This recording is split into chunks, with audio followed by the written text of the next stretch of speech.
देख रहे हैं कि हम लोग दरभंगा ज़िला के किरतपुर मेन चौक पर है। यहाँ का हाल बहुत ज़्यादा ही नाजुक है। आप देख रहे हैं कि बांध बिल्कुल टूटने के कगार पर है।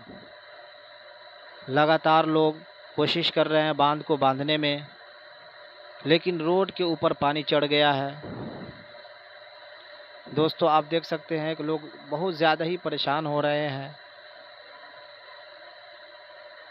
और पदाधिकारी वगैरह भी कोशिश में जुड़े हुए हैं। रोड पे बाज़ाब्ता क्या बोलते हैं, ये मिट्टी वगैरह डाला जा रहा है, बोरा में मिट्टी कस के डाला जा रहा है। आप देख सकते हैं कि लोग बहुत ज़्यादा ही कोशिश कर रहे हैं।